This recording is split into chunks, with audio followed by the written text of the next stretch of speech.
Nasal congestion, a problem at all ages, but especially with your little kids. And why is that? Well, the nose is supposed to make the secretions. They're supposed to go down the back of the throat and keep everything moist. But if they start to increase in amount, because the nose holes are so little, it'll get stuck, and then your child can get sick.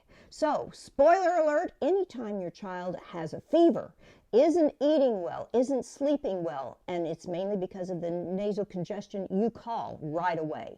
Incidentally, when you have a lot of nasal congestion in the nose and the back of the throat, with your little children under age 2, you may feel them vibrate when they're breathing, and you think, oh my goodness, do they have pneumonia? Well, most of the time they don't. Most of the time it's this nasal congestion, but we don't want to take any chances, so you always call if you have any issue. But let's get back to nasal saline. When should you do it? I recommend doing it starting around 2 to 4 months of age, at least once a day, so they get used to it. And then when they get sick, you can do it as often as every diaper change, sometimes every hour. Now, it takes about 2 days of doing it regularly once they get a lot of congestion for you to see any results. So you may do it once and say, oh, well, it didn't work. Well, you would be correct. It probably won't if they're too congested. So again, if you get them used to it, then when you increase doing it, they're not going to put up such a fuss.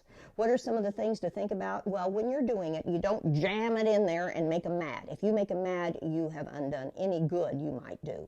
Some people like the spray, but many kids are upset with the spray, especially when they're little, because so much of it will go out around because their nose holes are still so small. Some people like the drops. They're heavier. They'll go in a little bit deeper.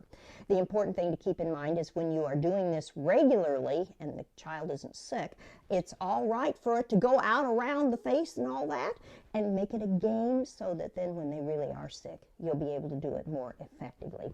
Should you suction? Well, only if you see something to suction. You'll see some people that'll say, oh, well, do the drops and then suction. No, you just do the drops if they are healthy, and only suction if you see something to suction. Again, most people don't like suctioning, so then you're going to have them crying and all upset. So the important thing is have a planned call when you are really worried about a child being sick. So I just wanted to end this with someone who had a terrible, terrible nose woes problem. Whether you're watching this, no matter what time of the year, your child really should have the saline, and here is my version of Rudolph the Red-Nosed Reindeer. Rudolph the Red-Nosed Reindeer had a little stuffy nose. He tried and tried his hardest, but he couldn't blow or glow. All of the other reindeers tried their own home remedies. They liked to kill poor Rudolph with their many therapies. Then one dark December Eve, Santa came to say, Rudolph, use that saline lots. It'll help the secretions flow away. Rudolph is back in action, blowing, glowing now with glee. He uses saline daily. He is breathing easily.